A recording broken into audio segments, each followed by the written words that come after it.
Well, hello and welcome. And our last session for the year, Spark Coaching. Thank you very much for joining. Last one for the year, but last but not least, we've got an excellent special guest today in Larry Robertson. But before we introduce Larry and the topic for today, Bram LeGroux, the enigmatic Bram LeGroux, welcome. Thank you. Always a pleasure. And the lovely Kylie Denton, welcome again. Thanks, Arthur. Looking forward to being here for our final one. Yeah, last but not least, 2023, what a year it's been. But just getting to know Larry on the call just before, I did introduce Bram as being enigmatic. But I reckon Larry takes the cake. Quite the enigmatic character. So absolute delight to have Larry with us today, who recently launched his new book, released earlier this month, Why Listen to, Work With, and Follow You, the 3 qualities of true leaders. So before we invite Larry to the stage, Bram, how do you know Larry? Your guest today, take us away. Well, thanks so much for that. And Larry, so nice to have you joining in all the way from London, where it's 2 a.m. in the morning and you're sitting in a hotel. So good on you. Thank you. So where I know Larry from, probably in 2016, our path crossed at PwC, where both of us were engaged as external consultants to work with people around the country in Australia. And since then, we kind of grew fond of each other, and we've been in each other's neck of the woods, so to speak, a few times, which is great. And I look forward to our next in the flesh meeting. But without further ado, Larry, you're a great leader and a great person, and you call yourself a corporate jester. What did you mean by that, actually? Well, thank you, Bram, and good day to everybody, and good to meet you, Arthur, and of course, Kylie. Thank you again for the opportunity, and forgive me if I'm not quite as lucid as usual, given the hour here, but I'll do my damnedest. Yes, I think I've never taken myself terribly seriously, and which is, I think, mostly a big secret in life, and good leaders don't actually, but they take what they do very seriously, who they do it with, of course, very seriously. But the ability to have a bit of a laugh at oneself is important. And I always think, well, people are going to have a laugh at me anyway, so I might as well share in the joke at the start. So the corporate jest is really about bringing that little bit of humor. And there's a quote in the book from a chairman actually at the time who said to me, he said, you remind me of the sort of jester of the sort of middle-age period when that they would say what needed to be said, the truth that needed to come out, but you would say it in such a way that it was cheeky and it was very direct, and yet you just got out of the way before the guillotine or before you were removed to the dungeons and never to proceed again. That was rather how this was. So that sort of came out from that conversation with that chairman. I can see it now. Very good. Well, look, it's a pleasure to have you here. And obviously, this book is now about why people should actually even follow you, listen to you, work with you, and the like. So tell us a little bit more, like where this is all coming from. Well, thank you, Bram. My early careers, I think was in the military. I was a young British Army officer, and I remember very early on, the sort of after officer training, that we had to go out and do some sort of exercise. It wasn't a live situation, but it was an exercise. And I realized I was joining 30-odd young men, all of whom, in fact, had been in uniform longer than me, knew far more about soldiering than I did at that point. Yet I was the one with the so-called commission on my shoulder. I was the one that they would call sir, and they would obey orders, in inverted commas. And I asked myself fairly early on, why was it that people would do that? And that clearly what it was, of course, was the commission. It was the rank, if you like, of being then second lieutenant, so the most junior officer. But it was the rank of the commission itself that they were obeying, but not me and the person inside the uniform. And so I began to think, well, if they had a choice, what would they do? Would they really want to listen to me, etc.? And what was it that got people to want to listen and want to buy into, come with them, work with them, etc.? And I began to realize it was much more about character, much more about the who we are as an individual, how we come across, how we engage, how we listen, how we behave, and of course what we do. And that was really the sort of formation of my thinking way back in those days. And then I moved into the advertising industry. I did 6 years in the army, moved into the advertising industry, worked for an extraordinary advertising agency. I was very lucky to have a job in London there. They were voted the most creative in the world at the time. I again touch on them a wee bit in the book. I really came across the power of diversity there. and not just diversity in gender, but diversity in terms of every aspect of thinking, experience, age, ethnicity, approach, philosophy, and personality. And again, I began to realize that what was it that people did that got people to buy in and listen and want to do things, i.e. follow. And I coined the phrase being a leader of thought at that time. Not a thought leader, which is different, of course, but a leader of thought in terms of leading people's thinking, because that's where leadership starts, getting people to listen and think about something, and then you move them along and they start feeling about something, and then they start doing something, hopefully. That's leadership, really, if you like, sort of thinking, feeling, doing. That's really where this whole concept around the question why, and recognize we all have choices. We have choices whether to give our all, choices whether to turn up on time, to work beyond the hour, the end of the day, and so forth. So I hope that gives you a sense of where I'm coming from. Great. Kylie? Gosh, Larry, I love what you do, because I do something really similar here in Australia. I work with leaders every single day, whether it be through coaching, whether it be through our leadership programs or group coaching, whatever. And one of the things I loved about your book is around, you talk about the three qualities, that authenticity and empathy, and then third one being intent. And most people know authenticity and they know empathy, but can you tell us a little bit about intent and what that means from a quality perspective? I'd love your thoughts on that. Yeah, thank you, Kylie, very much. Intent is, to me, what the word is intent. What is my intention, frankly? What is the intent, if you like, of what we're all trying to do together? And so I suppose I was being a little bit clever, as you can gather, and with some deference to IQ, which we've all known for many, many years, and of course Daniel Goleman's EQ, now to 20 odd more years old, that concept of emotional intelligence. I thought I would just introduce these, what I call qualities, which fundamentally are based on my sort of approach to mutuality, our mutual trust, which is the who I discussed earlier. The who am I dealing with here? The mutual trust, which is authenticity. The mutual respect, which is my empathy for you, my want to understand where you're coming from. And then, of course, my mutual purpose and what is it I'm trying to do, and what does that mean for you as a member of my team, or an employee, or a customer, for example, or an investor. What is your intent, if you like? What is your purpose? And so the word intent really comes from purpose. And it is really, what are we all doing here? Why are we here? And where are we going, frankly?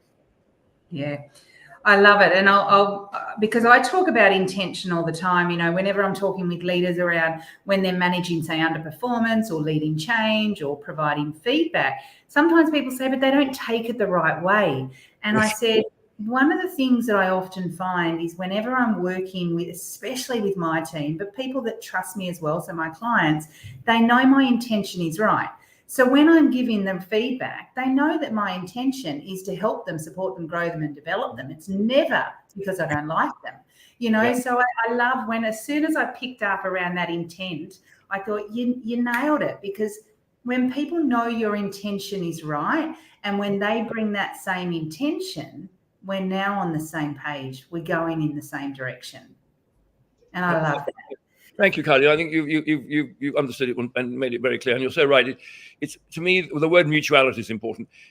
Mutuality is this is about doing things together. It's about recognizing that fundamentally leadership is relationship, not relationship with being one's best mates. It's not relationship in might have with a family or good friends. It's really the concept around what builds a relationship. And relationship is about those three things: about mutual trust, respect, and purpose. And the variable is the purpose or the intent. The variable is, it could be the relationship you have with your hairdresser. It could be the relationship you have with your car mechanic or your lawyer or your accountant. They're different intents, different purposes that you want and that he or she is going to deliver on that he wants to get out.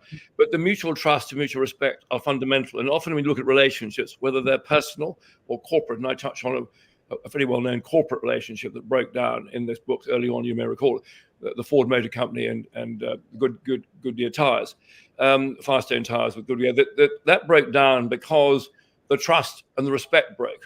Yeah. And as a result, Goodyear no longer wished to supply tires to Ford. And this is back in 2001. And that was after over 100 years of relationship between these two great American corporations. Yeah. So the intent is the variable, but the mutual trust and mutual respect are fundamental. Yes, and we hear a lot about that in psychological safety, don't we now, Dave? I've got one more because I love the fact that you talk about, or in your book, not only do you have the qualities, and we know that there are many qualities of leaders, but we know that behaviours actually really show more than the qualities we see. And one of the things that you've got in your book is there's a 21 to 90 day challenge. Okay, what I often find is leaders know the qualities, they know the behaviours, they know what they should be doing, but they don't always know the how. So I'm guessing if you could talk to the audience a little bit about that 21 to 90 day challenge, because what I'm assuming you're talking about there is they're going to bring that to life. You're expecting them to make a change. You're expecting them to get out of their comfort zone and grow into the qualities of a leader that people listen to, work with, and want to follow. Well, thank you. And I think, again, none of us are friendless. I mean, I often say jokingly, and I hope in the audience there aren't too many lawyers, otherwise we're going to lose the audience quite quickly. But I would say that none of us are friendless, although I think lawyers occasionally do have a bit of a problem with making friends. But more seriously, I got into real trouble saying that, so I shouldn't repeat it. But more seriously, we are all capable of engaging people and building relationships, i.e., sharing a bit of who we are, making them feel special, listening to them, etc., and then going to do something together. And that's the ultimate of that, of course, is a marriage or a partnership of some kind in one's personal life. And there's no difference, as I said earlier, how we might choose a professional person to help us, or someone to fix the car, frankly, or even the local cafe. But I often bringing it into the sort of workplace, I'm sure you recognize it, Carly, and I'm sure Arthur would also know it in his workplace, and Bram certainly would too, that we all somehow are in danger of bringing a different Larry or Kylie into the place. Somehow we put on a uniform with a business suit or overalls or whatever it might be, and somehow we're a slightly different person. And I'm saying, well, actually, yeah, you're there for a different purpose, so the intent is different. But the trustworthy, the authentic you, and the respectful, engaging you, the empathetic you is the same person. And while it needs to be appropriately authentic, what we want is that real person that your family have the benefit of and your friends have the benefit of. And we want somebody who seems to be happy and wants to come here to do something. And if you're not happy doing this, if you're not aligned with the intent of this organization, if your intent is different, then for heaven's sake, please do something else, because you'll never be happy, you'll never be satisfied, and those around you will pick that up very, very quickly. And then they will then do the same. And so the idea of forming a habit, and I'm not an expert, of course, and I'm not perfect right, that's for sure. But that habit of the first 21 days of just checking in on oneself and where am I going? But then again, am I instilling that behavior and that mindset? And whether you write it down on a bit of paper, whether you stick it on your laptop screen, you have it on the car windscreen, you have it on the mirror in your bathroom. But you have to have these 2 or 3 things you're really going to focus on, and you check in on yourself. And at the end of the day, how did I go? And you get a bit of feedback occasionally, and you'll have dropped the ball somewhere. We all do. I do, certainly. But then the next stage is going to that 90 days, that 3 months, of course, is where it really embeds. And that's probably the biggest challenge. I think it's like trying to lose weight, let's say, or get fit. And come January the 1st, we're all making those good intentions. We've got to get fitter. We've somehow got to get that sort of Christmas pudding out, or whatever it is, off the waistline. And that's the intent. Now, what are we going to do about it? Well, just talking about it's not going to do much, as we know. So we've got to focus on it for 21 days and exercise, maybe go to the gym or do some exercises in our room or at home. But then if we can go beyond that 21 days, that 3 weeks, and right into the next 3 months, it will then become a habit. It then becomes ingrained. Great. Arthur? Look, really, really fascinating topics, Larry. And I've got 2 questions, which I'll call out now, but I'll then go into a bit of reflection, then I'll ask you to answer the questions then. The 2 questions I have is, why did you write this book? And then the second question is, who do you think can benefit from it? But in terms of the topic for today, I always look back and think, wow, hasn't the workplace evolved a lot in the last few years?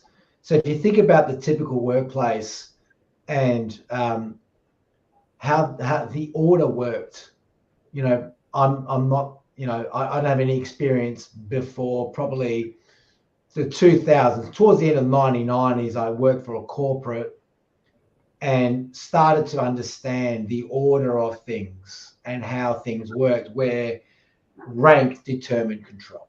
You know, I worked for a bank, and that was the absolute. You know, you had your reporting lines, it was very hierarchical, and you just did what you were told. And if you didn't toe the line, you're out. And so that was well in place in the 90s, and I dare say through the 2000s. And I've obviously since then, you know, left corporate and had the wonderful opportunity to form my own workplace, but the dynamics are very different when I started my workplace in 2018. So it's like, I dare say that through the 1950s, right through the 1990s, that rank determined control probably was the order. And then all of a sudden through the 2000s, there may have been through globalization, through you know, just the way workplaces morphed, and also I think the evolution of technology, which allowed, I guess, personal branding to be able to reach. Like for you to be paid for your vocation, you had to work for a brand. And what kind of happened through the 2010s is, and I wrote about this, was the unevolving of that, where personal brands would be able to, you know, position themselves because they'll become accessible. So back before technology was available, the only way you were accessible is by working in a branch. And for you to deliver on your, I guess, your needs and your vacation, that's how you were accessed, but you were employed. Now all of a sudden you flip that around. I can be accessed through the internet. I don't need to work for a branch. I can create my own branch and my own experience. So there's this character determines influence shift, you know, and then to scale up, then you need the leadership skills, because if it's just yourself, then you're kind of somewhat limited to the potential that you could reach. So that's when that that leadership skill kind of comes in, to be able to multiply or replicate yourself, which is the hardest thing to do in business. And I really like your point around leader of thought versus thought leadership. That was actually quite interesting. There is a difference. You're absolutely right. But really, it was around this whole workplace evolution and this, you know, this IQ move to EQ to mutuality. I think is really interesting. And it's always about, you know, what are you going to do for me? Versus now, it's like, what can I do for you to help you go to where you want to be? This whole shift. That's only really happened, if you think about it, in the last 10 years versus the 60 years prior. So it's a dramatic shift. So it's a very topical question, or topical of great interest. So circling right back to the questions, is that why you wrote this book? And who do you think is going to benefit from it most? Well, I really enjoy listening to you there, Arthur, because I think you've really pinpointed sort of what the trend that we've been through in the last 10 or 10 years, and even to the 20 years, really. But frankly, I'm not intellectual, and as I mentioned to you, I have sort of half a brain, which is just about functioning this hour in the morning here. But so I probably didn't rationalize it as well as you've articulated it. What I did do, of course, was I had an unusual upbringing in that it was quite what you would call today a privileged upbringing. But I mean, I didn't think of it that way, but it was a privileged upbringing, to be honest. You know, I lived in a big property in Scotland. I had a father who was a well-known war hero. Mother was French. I went to boarding school, went to a nice university, went to officer training, and all sorts of things. I was very lucky, frankly. But I thank heavens I was brought up, despite all that privilege. And a lot of my smart friends today have inherited big properties, and some of them have very grand titles and so forth. I think where I've always been a little bit different, I think, is it's instilled in me by both my parents. Despite my father's bravery and recognition and toughness in many ways, inside was a sort of real heart. And again, that sense of humor, which I've inherited from him, I think. And my mother, although coming from quite a grand family in France, was, to her, everyone was the same. I mean, the postman would get a hug. Yeah. That it didn't really matter who you were, that you were important. She made you feel important. People would often comment about that. And I saw that, I think. And somehow it just instilled in me that it's never about me. It's never about the individual here. But I will never achieve anything on my own, frankly. As a boy, as a young man, and as in career, that you need people to support you in one way or another, whether it's working with you, whether it's teaming with you, whether it's investing in you, giving you an opportunity, or so forth. And so I've always had this slightly sort of selfless, well, I mean, I wouldn't say selfless, that would be stretching it a bit. Obviously, there's a certain amount of self-interest here still, of course. But to me, my job is about helping others. And And again, not in an overly altruistic way, but I always say I'm in the help business. And indeed, all of us looking on the screen are in the help business. Kylie is certainly doing what she does. Bram, I know Bram well. He does exactly what he does. Aim is to help others step up and achieve what they're trying to achieve. And obviously you, Arthur, too, with your business, helping people get ahead in terms of how they raise a mortgage or how they invest their money and so forth. And so we have to have a view that this is not about us. And leadership is never about the position. It's always about the disposition. It's always about how the leader engages with those others and how he or she makes them feel and feel valued and appreciated. And all of us in human nature want to feel appreciated. Do we not? All of us occasionally want a pat in the back, and occasionally we deserve a kick in the pants.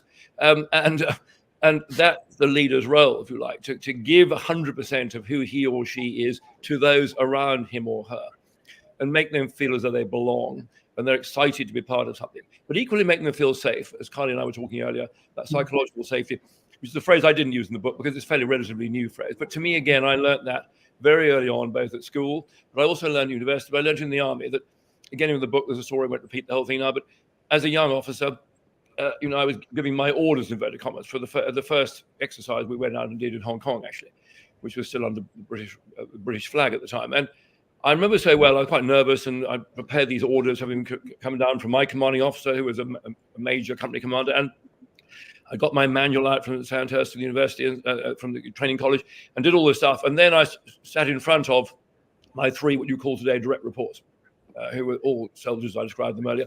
Young soldiers, none of them spoke sort of Queen's pompous English that I do. All of them had a rather different upbringing, but they'd all been in uniform, at least 2, if not 4 years more than me. And they were all older than me, other than one. And having finished my orders, there was a silence. And then one of these young direct reports, a lance corporal, put his hand up and say, may I make a suggestion, sir? And I said, of course. Now, the tradition would be, as you described it, Arthur, would be, well, yes, but we've got to get moving. We've got something to get on with. We're moving off in 10 minutes. So I might have said yes in a perfunctory way and sort of half listened, and whatever I decided to do, they would do. That was, as I went back, said back, what was on their shoulder, they were going to obey. But what he did was, not in a nasty way, but to test me, or test my plan, quite rightly, because it turned out to be not a great plan. But secondly, and his was far better, by the way. And secondly, that testing me in terms of my character, how was I going to respond to that? Yeah. And I'm proud to say, I was able to say, yes, of course, Corporal Croft. I call him Corporal Collins in the book because I would change most of the name, but I made him feel safe to speak up. And then I brought it out of him, showed him empathy, respect. Out he came with his thoughts, his plans, some ideas. And I then thought about those. That makes sense. Embrace those. I said, well, actually, it does make quite a bit of sense. What do we all think about that? And I use the word we deliberately. So we're now 4 of us together. So yes, I'm still the officer with the Queen's English and all this lovely stuff. But the 3 others are all now feeling equal. We're in this together. We're a team. We are. We're a team. And so then they all sort of nodded and so forth, and off we went, and we adopted Corporal Croft's ideas into my plan. It's a great example. And now coming back to that, Larry, who would this book really, really be good for? Well, thank you. And I was just thinking, again, I was sort of thinking about that only yesterday. And while I, you say sort of bland demographic, age sort of 25 to 55 or whatever, I think it probably is that, to be honest. But as you've written on the back of the book, and people have often said to me very kindly, and including very senior people, very, very senior people in big organizations, said to me, you've made me a better person. My marriage has improved. I said, well, I'm really flattered, but I would have to say my own marriage is not a great example of being the best marriage. I think it goes okay, but my wife sort of suffers me on occasions. But I was thrilled to hear that. I've had people say to me, my relationship with my children is better because I'm adopting and using some of your ideas, some of your tools, taking them home with me and giving 100% of me at home, when the tendency is we all do when we get home after a long day, or we've just we come out of our office at home where we are, and the first thing we do is we go and perhaps go put on the telly, make a phone call, get on the laptop, give ourselves a drink, and we usually again focus on us. We've had a long day, we're tired, or we've got other things to deal with now. But actually, there are other people in that home waiting for you, looking for you to come back. They've also perhaps the partner may also have had a pretty long day, kind of tough day. Your kids, if you have them, are probably waiting for dad or mum to come home and be interested in them, the appropriately authentic dad to walk in that door and suddenly be 100% focused on their children and leave all the other challenges from work, let's say, behind for that moment, and resist going to do what he or she wants to do at that moment too. So I think coming back to your question, it's I wouldn't say it's a cover-all for everybody, of course not. Somebody wrote me the other day and said, would my 18-year-old, a very ambitious 18-year-old son, is this too early for him? And I wrote back and said, well, I would be flattered if your 18-year-old son would want to see it. And I've certainly worked with 18-year-olds, and indeed the youngest was 8. I did ask the father, you absolutely certainly want me to work with your 8-year-old son and 11-year-old daughter, which was very interesting. He insisted I did. He was chairman of a very well-known bank at the time. And so I only did it with his EA sitting in the room with me. But more seriously, I think an 18-year-old can certainly get things out of it. Whether they really understand the examples and the stories I'm putting, probably not. But they would get the sort of philosophy, they get the approach, they get the tools, and they could certainly, as I think back to my 18-year-old days, they could certainly apply those in the schoolyard or as a school prefect and heading into university or TAFE or wherever they're going. That's great. Kind of reminds me of a very profound moment that I had. I'm not a book reader ever. I will order your book, as I always do, and I'm very interested to read it with our guests presenting. But the most profound book I've read at that age was Carnegie's book, How to Win Friends and Influence People. And it just left a profound experience. Really. For the first time, I actually felt enthusiastic about reading a book. It was one of the most instrumental books that influenced my view of what it took to influence versus that whole control versus influence point.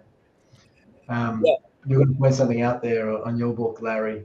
I was just looking at references, and I would totally agree. I mean, the Carnegie book is seminal. I mean, it's just the first. It's a must read for everyone, right? It's a must read, and frankly, don't start uni without reading it. That's the first thing. I agree, and I'm sure Carly would agree. I mean, it's one of those books everyone should have that book. And every book that's followed would be, as and including my own, has ideas and concepts that have come out of that book. I mean, not obviously plagiarized, but nevertheless the thought and the ideas. And when you think about it, it's when I've been talking earlier, it's just common sense. And as I said, if you want, it's the old adage, if you want someone to listen to you, listen to them. If you want someone to give you 100%, give them 100%. I mean, it's obvious when you think about it. Life it's about mutuality, as I said. It's about reciprocity. And I think that coming back to that book, I mean, I think it's fundamental. But equally, the book I also love is The 7 Habits by Stephen Covey. I mean, that's another absolute, to me, mainstay. And I remember seeing Stephen Covey when he came to Sydney many years ago, and I was in the audience along with thousands of others, and I was just mesmerised, really. And it was just, again, simple, that 7 philosophies or principles, home truths that we all know, and yet, do we really practice them? Do we really think about them hard enough? Do we somehow just leave them behind when we leave school, university, or the training college? And so applying these things every day and recognize that every day we're going to learn something new, every day. And I'm sure Kylie would agree that in the work that you and I do, and Bram as well, that when you're working with people and helping them step up, you learn too. We grow, I grow, you grow. And that's a huge privilege, frankly. And I will never know it all, and nor any of us, frankly. And I'll never be perfect, and that's fine. Nobody's perfect. But all we got to do is be a wee bit better at being ourselves and have that intent to be a wee bit better at being ourselves. Because people respect that and people understand it. Just as well they respect and understand, if we're going to be a bit vulnerable about something we don't know the answer, well, say we don't know the answer. If we made a mistake, fess up and say you made a mistake. It's just, again, it's about personal character and behavior and manner, and how you want people to recognize and know you, and want to feel about you. It's, again, not rocket science. So, guys, you can tell that you can get Larrified here easily with his character, his intent, his authenticity, and his empathy and the like. So, I thought it was great, guys. He's equally as enigmatic as you, Bram. Maybe. I don't know. Competition. There's no competition. I might just jump in there. I mean, I'll shorten it by one syllable. It's actually being larried, and everyone, with people working with me, they describe that I'm being larried, and so I have become a verb over the years. But I'm certainly known as being an acquired taste. That you probably are gathering quite quickly that I'm an acquired taste. Not everyone gets it, and that's fine. I understand. But and one point for Arthur, by the way, if you're not a great book reader, and I empathise that with the degree, sometimes it just takes time. I love books, we get the time, but I just something when the time is not very. But there is an audible version. If you can bear listening to me more for another 7 hours or more after this podcast, and not many can. My wife will tolerate 7 seconds usually, but if you can bear listening to me for 7 hours or so, then I'm told the Audible. I mean, I had some amazing feedback on the Audible. I mean, people are incredibly kind about it. I would find it rather frustrating an Audible book because it's happening. You'll probably do something else like driving your car on your bike, going for a run, and you've got this other thing going on. You can't jot things down. You can't sort of take a note anywhere. You haven't got the PDFs of the models. We call them models and things in this book. You download them and they're with you, but again, you can't look at them while you're riding your bike. So I find there are some people absolutely fanatics about Audible books, and for good luck to them. And I'm thrilled that the publisher invited me to do it. And I actually did that in Sydney with a terrific studio, and they were very tolerant. It was 17 plus hours of recording. It's your voice, not a digital voice. It's your voice on the audio. I am sorry to tell you it's my voice. Yes, I'm sorry to tell you. Sign me up. Now, he's referring to your wife. What was your wife's name, Larry? Mickey as in Mickey. We actually got comments here. She's actually sent us a comment. She's actually watching right now. Only joking.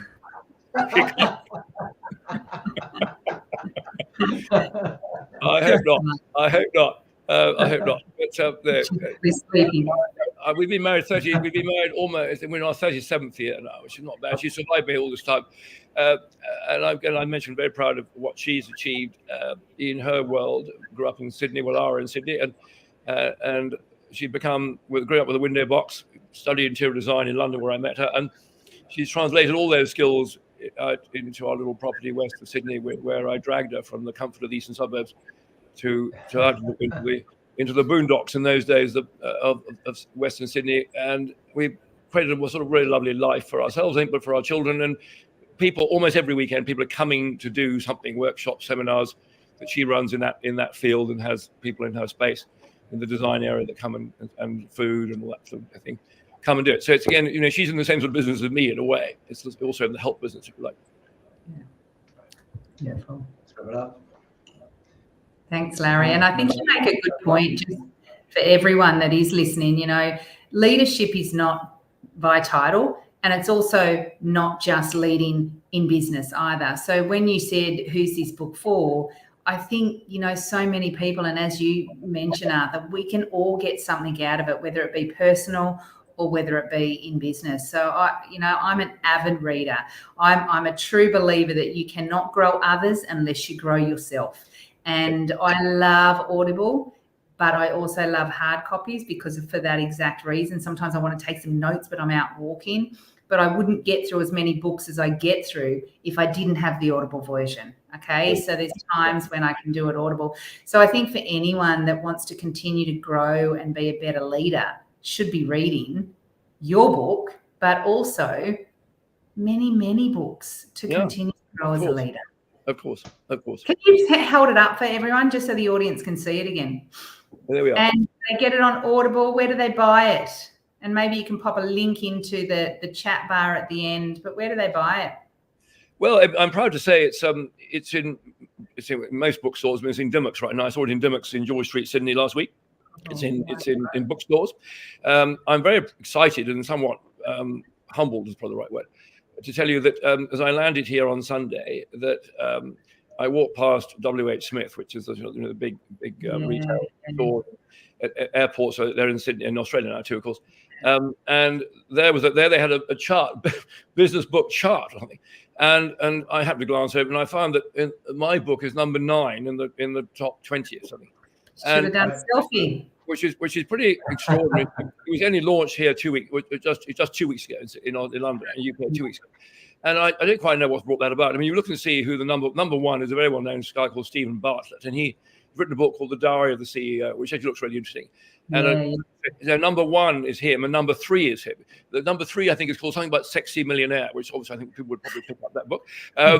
And so well done him. And he runs a Dragon's Den thing. He's got a huge podcast. Apparently, he's pretty well known. So I didn't realize some of their biography on it.